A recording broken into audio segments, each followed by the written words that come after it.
Hello everyone and welcome to Sips and Stories. My name is Elizabeth and in today's video I will be discussing my favorite books of 2020. These are my top 20 books of the year and I'm ranking them in order of the ones I enjoyed the most, although it doesn't really matter. But 2020 was crazy, but it was also a really terrific reading year. I read so many fantastic books that have been on my TBR forever, books that just came out this year, and I had a really fantastic time. So grab your favorite beverage and join me as we discuss these terrific reads.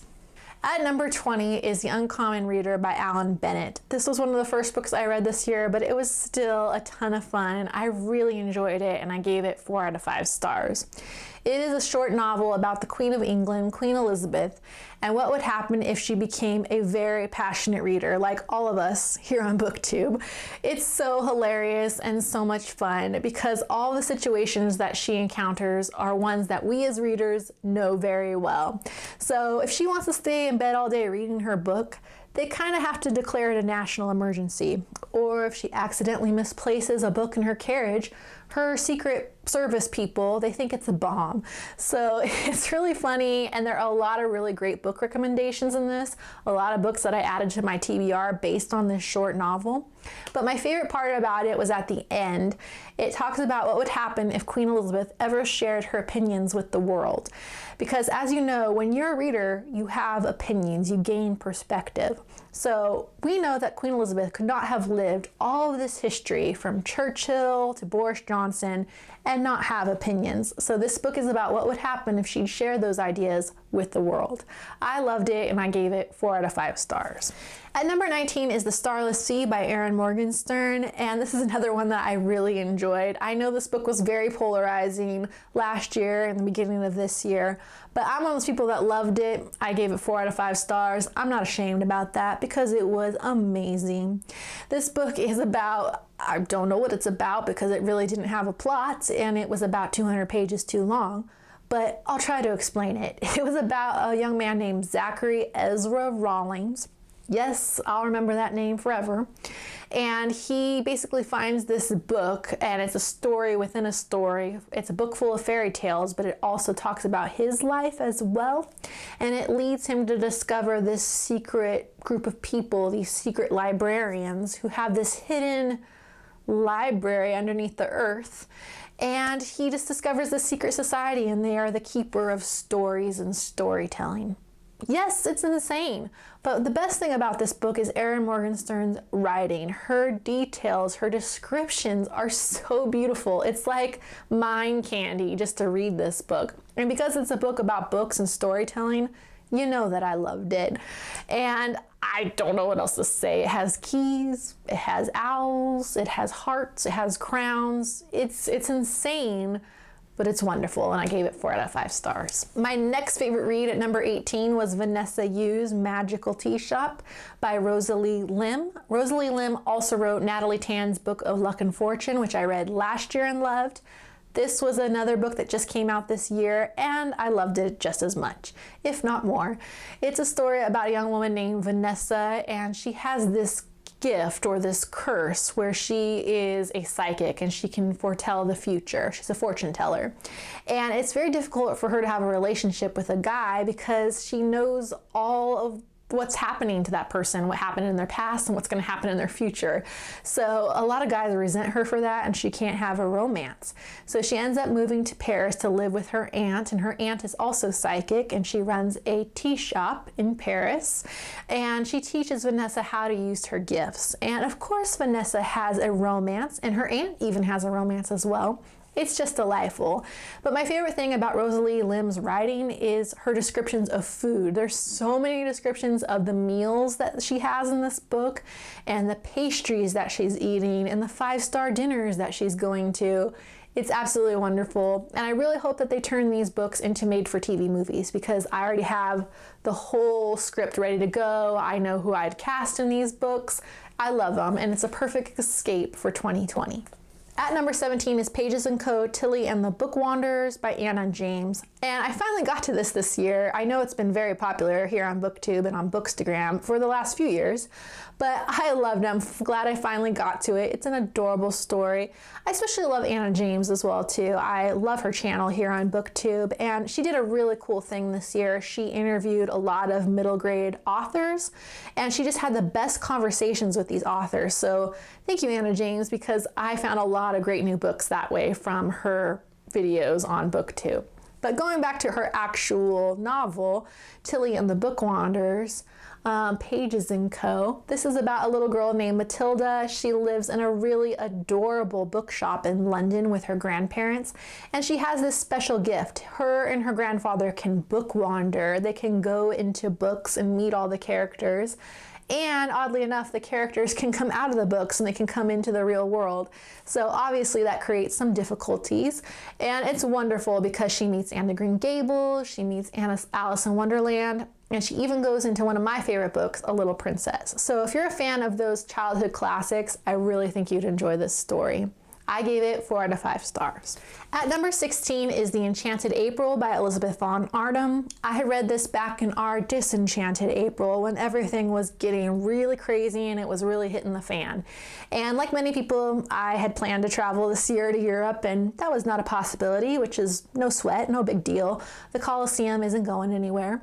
But this book was really nice because it was great armchair travel. It was a chance to go to Italy and be in that environment while still living at home. And I loved it. It's about 4 women who decide to rent an Italian castle, not just villa, a whole castle during the month of April, and to escape the dreary London weather. And you learn about these women, you learn about their lives and why they each separately wanted to go on this trip. But it's about redemption, about starting over, about starting a new life and going after what you want to go after instead of what people expect from you.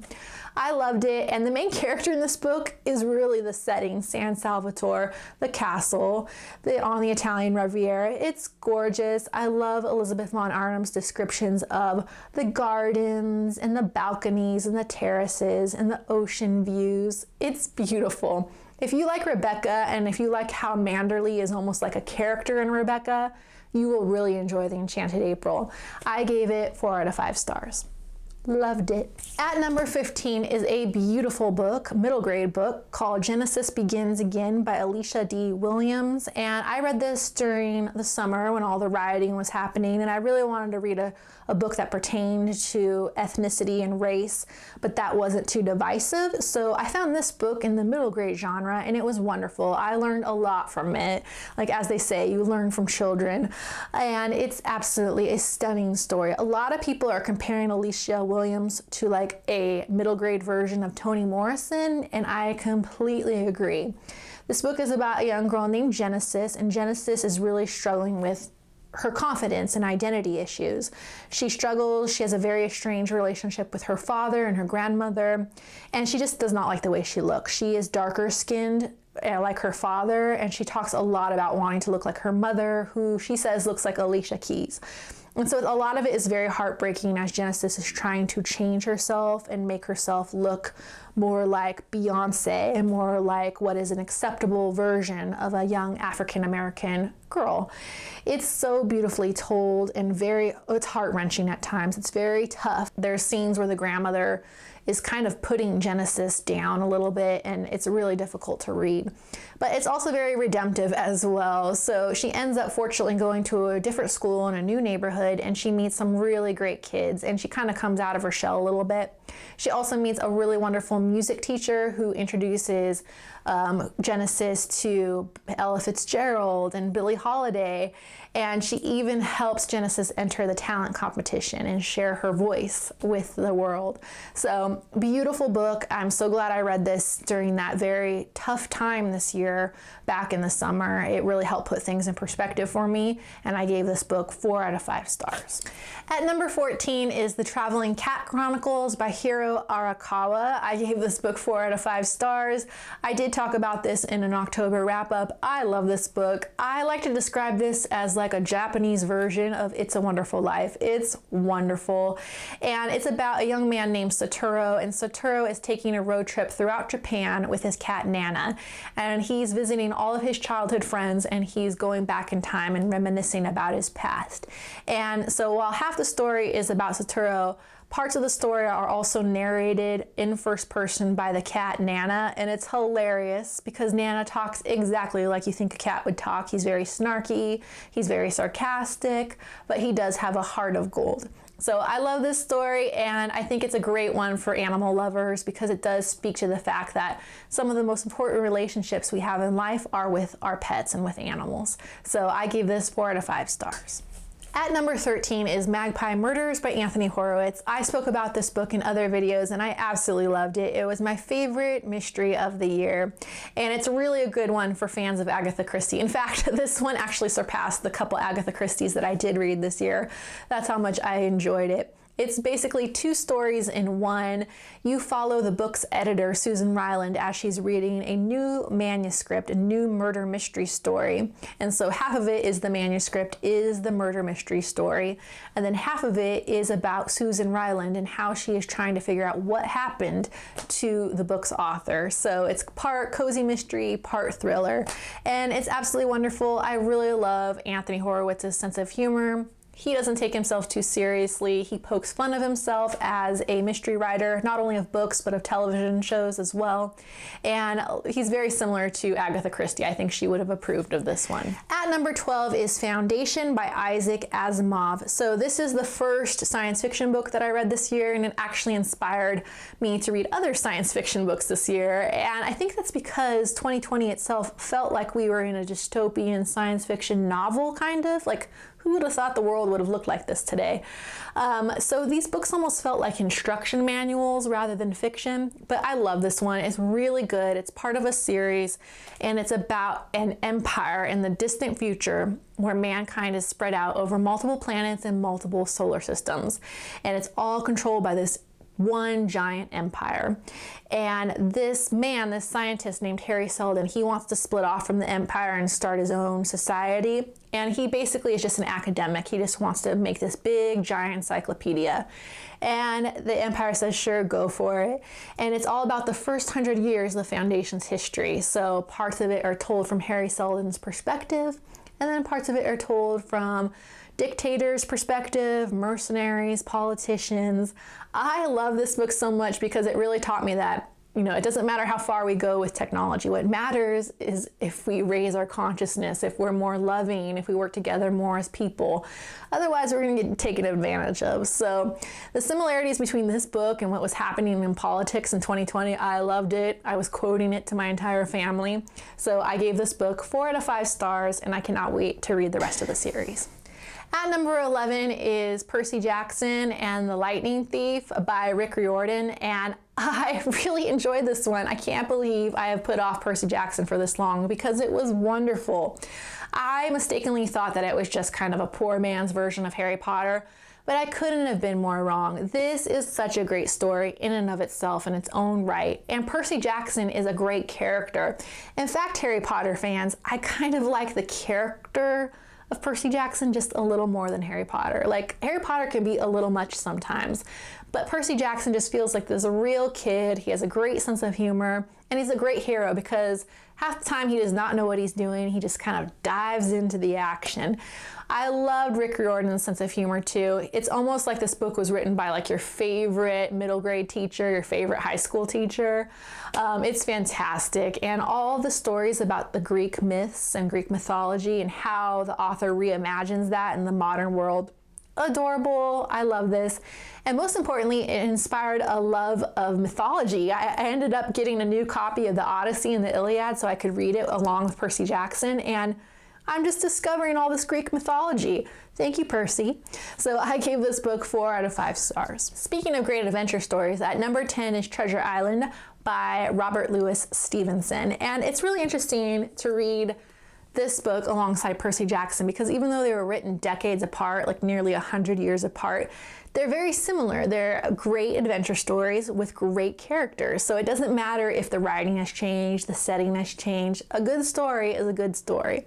And that's why I love Treasure Island, because sometimes you read classics and you think, okay, that was okay. And sometimes you read classics and you go, you know what? I understand why that was a classic. And that was my entire experience with Treasure Island, just learning about Jim Hawkins and this colorful cast of characters and these mutinous pirates aboard the Hispaniola. And oh my goodness, I love Long John Silver, right? Like, he is the best character in literature. Is he good? Is he bad? He's one of those misunderstood characters, and he absolutely just jumps out of the page. He is the star of this story. And I love all the climactic scenes too, especially when Jim is fighting the pirate aboard the pirate ship and he's trying to steer the ship on his own. It's really great. It's a great adventure story for kids, and I gave this 4 out of 5 stars. At number 9 is Dr. Thorne by Anthony Trollope. This is number 3 in the Barchester Chronicles. I've been working my way through these books for the last few years. I need to move on now to Framley Parsonage in 2021. That's my goal. But I love Anthony Trollope. He's a favorite new author of mine. I like to tell people that he is like a blend between Charles Dickens and Jane Austen. So he's like Charles Dickens because he writes about Victorian England. He's very satirical, he's very humorous, and very political like Charles Dickens.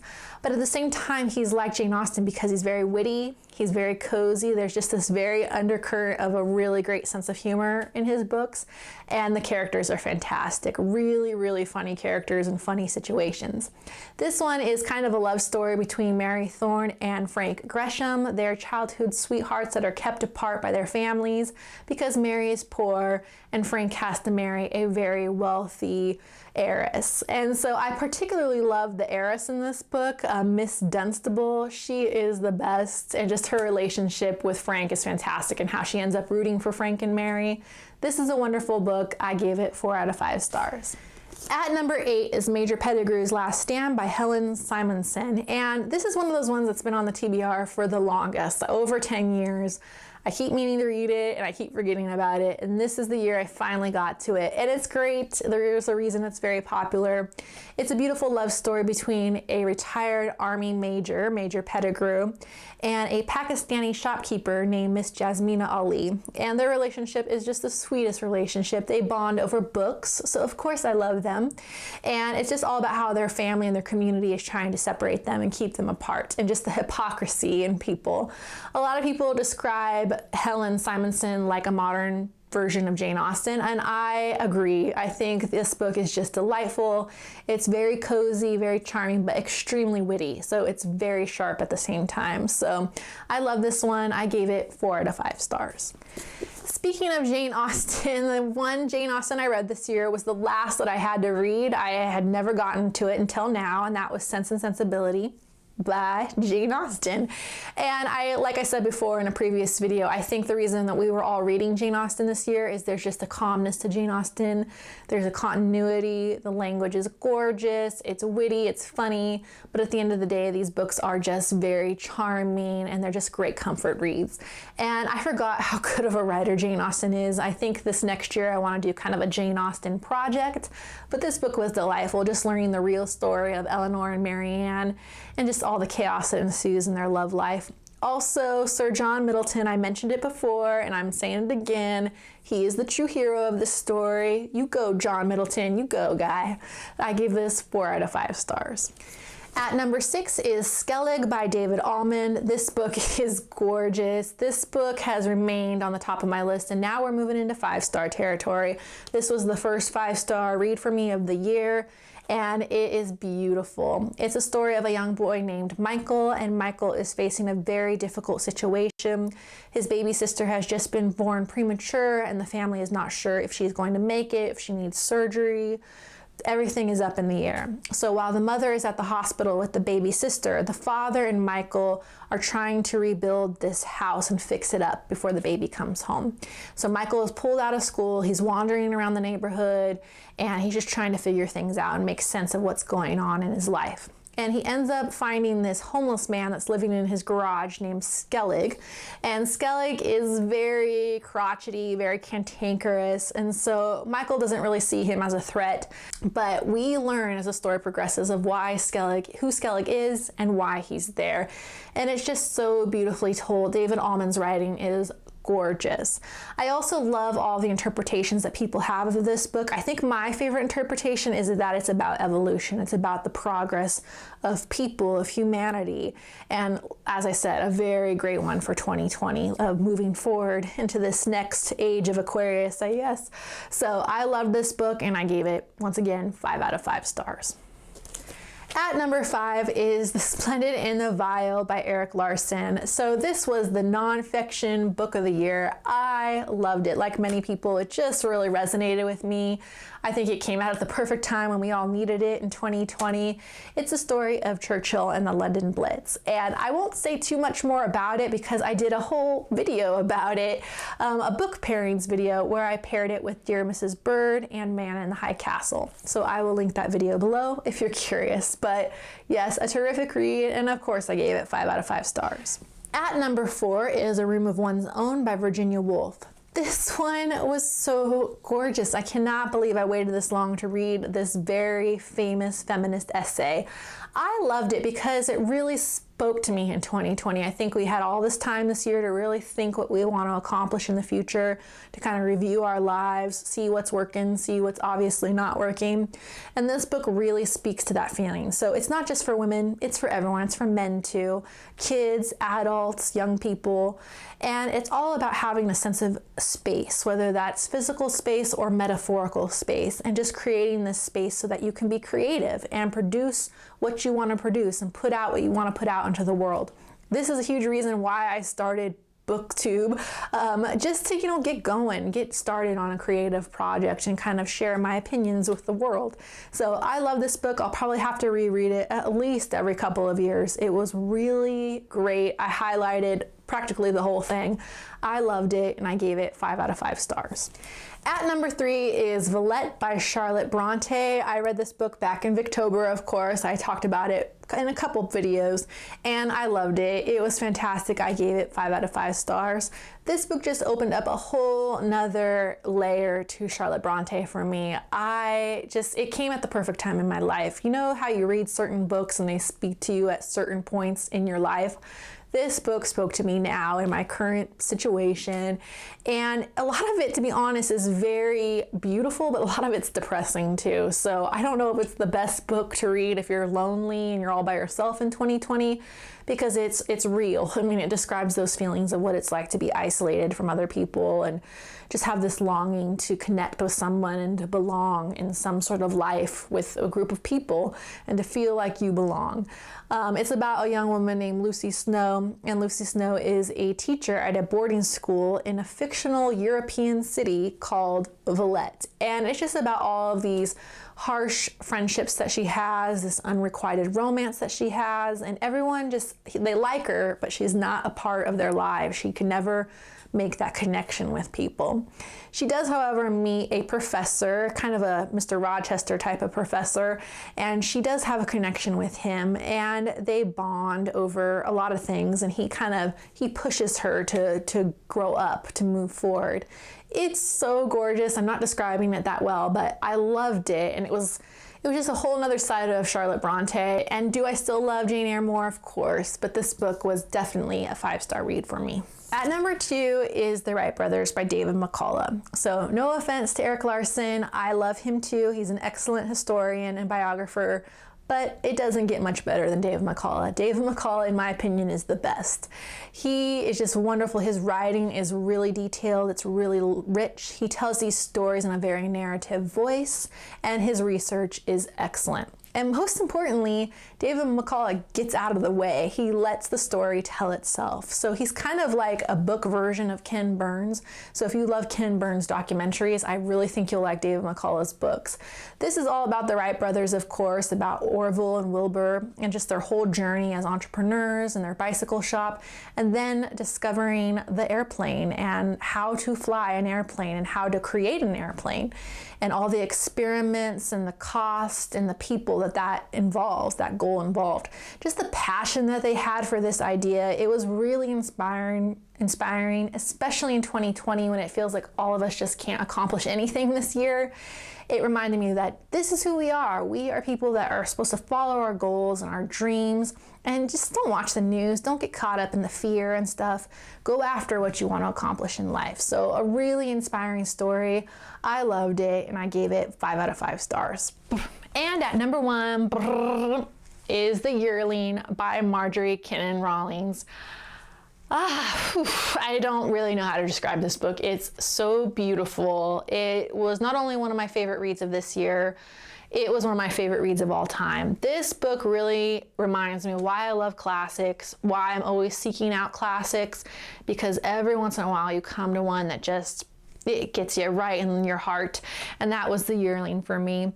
It is a story about a young boy named Jody Baxter, and he's growing up in the harsh Florida backwoods during the late 1800s, shortly after the Civil War, and he lives with his family, and his dad, Penny Baxter, is just an amazing character. Penny and Jody's relationship in this book is absolutely stunning. This father-son relationship, it's beautiful as Penny tries to show Jody the ropes, how to take care of himself, how to hunt, how to farm, and most importantly, this love that Penny has for the natural world. The nature writing in this is absolutely incredible. I'm just going to tell you right now, Ellen Montgomery is my all-time favorite author, but I do think that the writing in this, it's better than Ellen Montgomery. It is so stunning. This book has won a Pulitzer, and sometimes, awards don't matter, but for this one it does. Max Perkins was also the editor for Marjorie Kinnan Rawlings, so that should tell you right there how high level that this book is, but yet I don't feel that enough people read it, and I want them to. I really feel that this book belongs in the same category as other American classics like Huckleberry Finn or To Kill a Mockingbird. It's that same type of coming of age story. It's so beautiful. The characters are wonderful, and I really do think that Penny Baxter is now my favorite father in literature. I sort of like him a little more now than Atticus Finch, if that makes at all sense. So I highly encourage anyone that has The Yearling on your TBR to move it up, because it's a beautiful, beautiful book. And of course, I gave it 5 out of 5 stars. Thank you for joining me for my 2020 wrap up. I loved all these books. As you can see, they were all so amazing, and I hope that you pick up 1 or 2 of them in the new year. I'm really excited about 2021. I have so many new ideas for this channel, so many ways that I'm trying to improve it and get it to grow. But thank you for joining me today, and have a terrific new year, everyone. Bye.